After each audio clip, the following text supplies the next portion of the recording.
Hola amigos, bienvenidos a este nuevo capítulo de este ciclo de conferencia. Vamos a ver hoy día el capítulo Ego, Personalidad y Esencia, que corresponde al capítulo 15.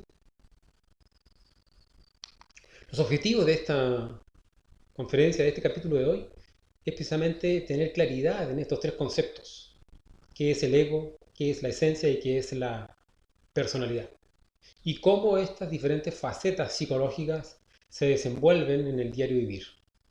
Entonces es importante tener conocimiento de ellas para poder trabajar nuestra psicología para lograr el autoconocimiento. Necesitamos tener claridad de esto. Lo primero que vamos a definir es el ego. ¿Qué es el ego? El ego tiene un sinfín de sobrenombres o hay diferentes maneras de llamarlo. Tenemos, por ejemplo, el nombre de yoes, cuando hablamos de una cantidad de yoes internos, una legión, o el yo psicológico, pero también lo definimos como yoes porque son muchos. Cada uno de estos yoes tiene un porcentaje en nuestra conciencia atrapada, entonces son también, el ego es conciencia atrapada. Se le conoce con el nombre de agregados psicológicos, vicios, defectos y errores. Tenemos muchos vicios en nuestra psicología. Cada uno de los defectos se muestra como un ego.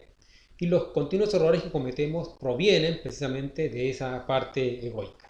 Son también las diferentes formas de ser de uno mismo. Uno tiene diferentes maneras de ser y cada una de ellas conforman lo que es el ego. También se le conoce como el nombre de pecados, los pecados capitales o los yoes causa. También se le conoce con el nombre de diablos, la diablera que uno tiene dentro de uno, el lado oscuro, las tinieblas interiores, corresponden al ego o este yo psicológico. Y este se expresa como ignorancia, como injusticia, como horror. Entonces todas nuestras injusticias provienen de nuestro lado oscuro, de nuestro ego. Y constantemente producen dolor. Dolor, sufrimiento, es provocado por el ego. También está el recuerdo. Cada uno de los recuerdos que nosotros tenemos de nuestra existencia, de los actos del pasado, lo que ha quedado especificado en la mente, son parte del ego. El ego es ayer. Se dice que el ego huele a rancio. Son los estados equivocados de la conciencia o equivocaciones. Es también la memoria mecánica, o lo que nosotros nos acordamos, pero de una forma acomodada por el yo. Y encontramos también ahí los diferentes conceptos, las diferentes ideas que uno tiene de los demás, de sí mismo, o de las diferentes cosas de la vida. El ego pertenece a la quinta dimensión, al mundo astral, al mundo mental, está regido por las leyes entonces de esa dimensión y es de naturaleza molecular. El ego pertenece al mundo de los sueños, por eso todos los sueños se relacionan con el ego. El ego es el que nos hace soñar, fantasear, vivir en el mundo de ensoñación. El ego es muy idealista. ¿Ya? Todo eso pertenece entonces a lo que podemos llamar nosotros la quinta dimensión o mundo de los sueños. Existen tres tipos de actos. Un tipo de actos que corresponden a los actos del ego o recurrencia, otro tipo de actos que corresponden a la ley de accidentes, que van a ocurrir también o van a ocasionar nuevas recurrencias, y los actos conscientes, los actos realizados de la parte divina, de la esencia de la conciencia de nosotros. Entonces, o actúa el ego, o actúa la conciencia, o también existe la ley de accidentes, que muchas veces cosas que no debieron ocurrirnos nos ocurrieron, y eso se debe a la dormidera en que nos encontramos todos nosotros. Y que ese accidente, lamentablemente, va a ocasionar futuras recurrencias o futuras maneras de ser. ¿Ya? Es bueno saber que el ego o el yo evoluciona. Entonces, cuando hablamos de la evolución espiritual, no es tal, porque la conciencia, la esencia, lo divino, lo espiritual dentro de nosotros no evoluciona. El yo evoluciona e involuciona, va pasando por diferentes facetas, ¿ya? Donde el yo se va perfeccionando, se va mejorando. Así como el ladrón, que cada vez roba mejor, va aprendiendo cada vez mejor artimañas. ¿Ya? Así como vemos la tecnología hoy en día, los celulares son cada vez mejor, pero a mayor desarrollo tecnológico evolutivo de los celulares, menor comunicación de las personas y las personas se encuentran con su conciencia más dormida. Entonces todos los procesos evolutivos corresponden al yo. La conciencia no evoluciona, la conciencia se revoluciona, la conciencia se libera de esta ley. ¿Ya? Existen diferentes tipos de yoes. Existen yoes nuevos y yoes viejos. Tenemos yoes viejos, costumbres antiguas, nuestras rancias, que traemos de existencias anteriores, pero también constantemente estamos creando nuevos yoes. Este mismo yo de la tecnología, el yo del celular, el yo que maneja, son yoes que antes no existían. Antes andábamos a caballo, ¿verdad? Entonces, así como van cambiando los tiempos, también van naciendo nuevos yoes. Y tenemos yoes muy antiguos, como uno de los más antiguos es el yo de la pereza.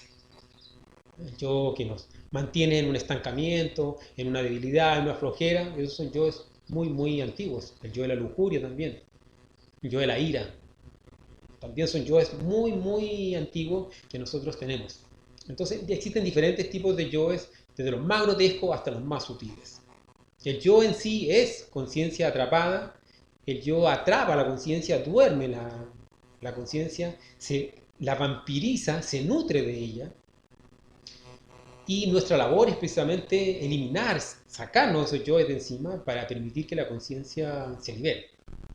El yo tiene dentro de sí lo que llamamos la sabiduría del mal. O sea, el objetivo de la divinidad, de permitir que nosotros formemos estos yoes, es ir precisamente aprendiendo del error. Porque uno aprende del error. Si uno no cometiera errores, no aprendería. Entonces, el yo nos permite a nosotros aprender de nuestros propios errores. Es nuestro propio maestro, podríamos decir, en el lado oscuro. Pero tenemos que enfrentarnos a él y desintegrarlo, eliminarlo, matar el yo, ¿ya? Para liberar la conciencia que éste tiene atrapado dentro de sí.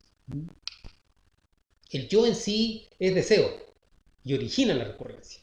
El yo se expresa como una fuerza, como un imán que atrae constantemente diferentes actividades de la vida. Normalmente las cosas que uno hace en la vida las hace por deseo, por pasión. Bueno, el yo es ese deseo. El yo tiene ese fuego, el fuego del deseo lo tiene el yo. Y la labor es quitarle al yo ese fuego, ese deseo. Hacernos dueños del deseo para vencer ese deseo y lograr la voluntad. Y el yo constantemente, el ego constantemente está, con sus diferentes actuaciones, está creando recurrencias o está participando de recurrencias anteriores. El yo es tiempo, el yo es repetir, el yo es reiterar, el yo es cíclico, el yo nace y muere, nace y muere. La conciencia no está dentro de esos ciclos. ¿Ya? Pero mientras exista esa pasión, ese deseo, en manos del yo, el yo nos va a mantener a nosotros en un estado de conciencia dormida. Lo interesante de esta conferencia, de este capítulo, es entender que todos los yoes, que todo el ego puede ser eliminado. ¿Ya? Existe una didáctica, un método, que claramente ya lo hemos ido esbozando, como nosotros podemos enfrentarnos al yo, eliminarnos, sacarnos de nuestra propia naturaleza cada uno de estos defectos. Por muy terribles que estos sean, por muy grandes que sean, por muy perversos que sean, la última puerta que se cierra es la de arrepentimiento. Entonces nosotros estamos en capacidad de desintegrarnos, de sacarnos el yo, el ego de encima. ¿Ya? Hay un proceso de eliminación del yo que es necesario comprender. El yo pertenece a la quinta dimensión y desde allá jala, a través de la ubicación en los 5 centros de la máquina humana, va ocupando la energía de nuestro cuerpo y se va identificando y nos va robando la energía. Pero por su parte, la conciencia o la esencia tiene que desarrollar los procesos de descubrir a este ego. Primera, la autoobservación. Con la autoobservación nos vamos a hacer conscientes de la presencia de ese yo. Lo vamos a comprender, entender qué nos hace hacer el yo. ¿Cuál es la fuerza que él utiliza para cometer estos diferentes errores o pecados o faltas? ¿O dónde está esa ignorancia nuestra o esa creencia falsa que nosotros tenemos? Y luego viene la desintegración, la muerte del yo, la decapitación, la eliminación del yo. Cuando el yo muere, libera luz, fuego, sabiduría. Y eso es lo importante. El yo tiene dentro de sí la sabiduría del mal, que está dado por la conciencia que tiene atrapada dentro de sí. Cuando nosotros permitimos la liberación de esa esencia o de esa conciencia dentro del yo, entonces sacamos la luz que estaba oculta en la oscuridad, recuperamos la sabiduría del mal Y esa sabiduría viene a expresarse como luz y como fuego. Y como fuego es amor. ¿Ya? Entonces, ese es el trabajo de la desintegración del yo. Por otro lado, la personalidad es un vehículo energético que nosotros vamos creando, se crea dentro de los primeros 7 años de vida y con el tiempo se va robusteciendo. ¿Ya? En la personalidad tenemos todo lo aprendido, nuestras costumbres, nuestros hábitos. En la personalidad se expresan las diferentes formas de ser del yo. O sea, podríamos decir que cada yo tiene su propia personalidad, su vehículo energético. Es independiente a nosotros. Pertenece a la cuarta dimensión. Como vimos en la conferencia número 3, los misterios de la vida y la muerte, la personalidad, una vez que la persona muere, deambula, demora en morir. ¿Ya? Pero lo importante es entender que esta personalidad está íntimamente relacionada con los procesos de imitación que nosotros hacemos. Es lo que nosotros aprendemos. Nos fascina y nos duerme, nos hipnotiza. Entonces, este vehículo energético hay que también eliminarlo. Y a medida que se va avanzando, la personalidad va muriendo. A medida que el yo va muriendo, la personalidad va muriendo. Más que fortificar la personalidad, lo que nosotros tenemos que hacer es descubrir los yoes autodenigrantes, ¿verdad? Esos yoes apocadores de uno mismo, los va eliminando, entonces así le va permitiendo a la conciencia o a la esencia que se exprese. Existen diferentes elementos formadores de la personalidad. Por ejemplo, el nombre y el apellido de cada uno de nosotros. Hay personas que tienen apellidos muy, no sé, muy como famosos, ¿verdad? Y eso indudablemente que le da mayor fuerza a su personalidad.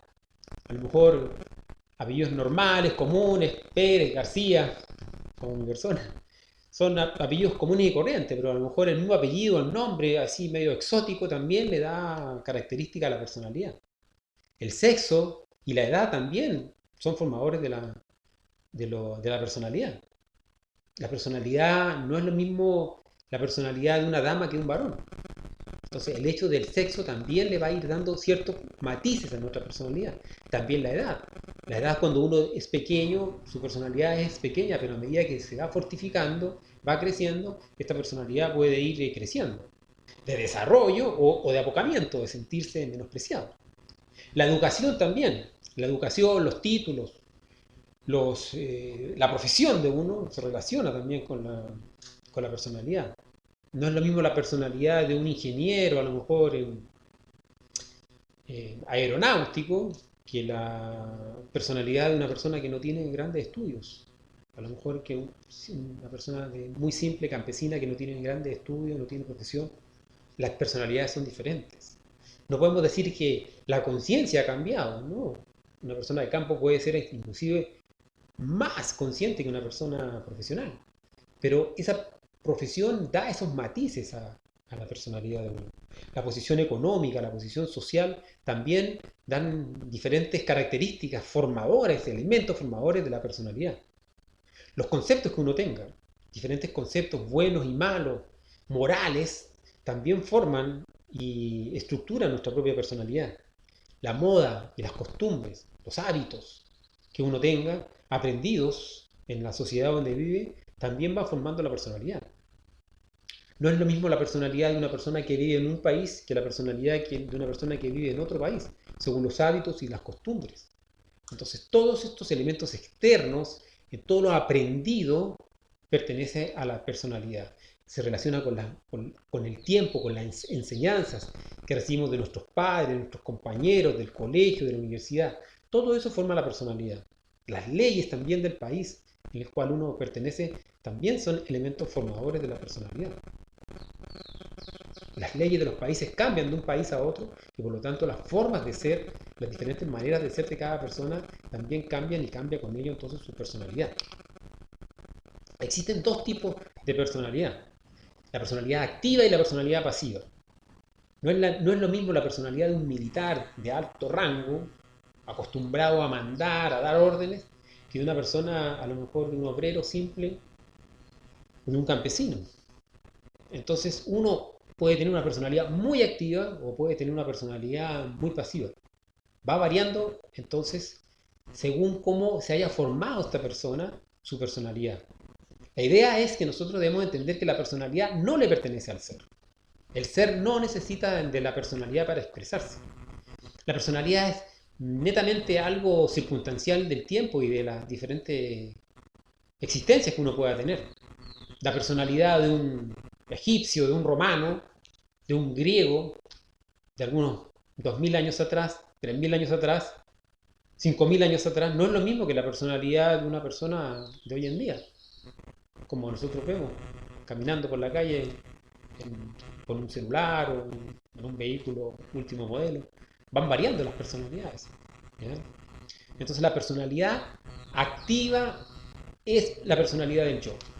Nosotros necesitamos una personalidad pasiva y una conciencia activa. Hay que activar la esencia, hay que activar la conciencia y para ello hay que quitarle la fuerza a la personalidad. La esencia, por otro lado, ¿qué es la esencia? Es lo verdadero, lo real, lo inmortal, lo eterno en nosotros, lo inmutable, aquello que nunca cambia. Es lo divino dentro de nosotros, es la sabiduría dentro de nosotros. Esa esencia, conciencia, crece dentro de nosotros en base a ciertos trabajos conscientes y padecimientos voluntarios. No, no crece en forma mecánica, no crece con el pasar del tiempo. La personalidad y los yoes crecen con el tiempo, porque el ego es el tiempo. Y según la persona va envejeciendo, también va cambiando su personalidad. Pero la esencia no crece ni se modifica con el tiempo. Para que la conciencia, la esencia, crezca dentro de nosotros, hay que hacer ciertos trabajos revolucionarios. La esencia, como es lo real, lo verdadero, está más allá del bien y el mal inclusive, está más allá del tiempo. El objetivo de estos cursos es enseñar a las personas a que aumenten su esencia, su conciencia, que hagan crecer esa parte divina, aquello que es lo real, lo verdadero, lo eterno, lo inmortal, la luz dentro de nosotros, debe crecer. Cuando uno nace, nace con un 3% de esencia o conciencia. Y el 97% restante de conciencia o esencia está atrapado en esto, en los yoes, en el ego. El ego tiene atrapado entonces gran porcentaje de nuestra esencia, en nuestra función, nuestro trabajo, nuestra misión, nuestra labor, nuestro deber es eliminarla. Existe entonces la esencia atrapada y la esencia libre.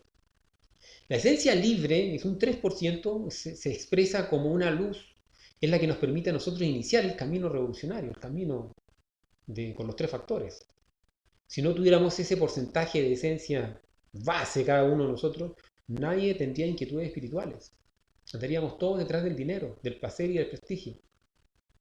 Pero ese 3% de conciencia libre, inatrapable, es lo que nos sirve como materia prima. El resto del 97% está atrapada dentro de los diferentes yoes, dentro del ego. El ego entonces atrapa el 97% de conciencia con el objetivo que nosotros hagamos nuestra propia creación, que nosotros nos liberemos de nosotros mismos, de nuestro propio autoencierro. Y ese proceso de liberación nos va a dar a nosotros una tremenda sabiduría. La sabiduría entonces está en el trabajo sobre sí mismo. La sabiduría está en ser capaces de liberar ese 97% restante y aumentar ese 3%, llevarlo a 4, 5, 6 y hasta un 100%. Ese es el objetivo de este curso de conocimiento de sí mismo, de estos capítulos, los cuales los estamos invitando a ustedes a participar.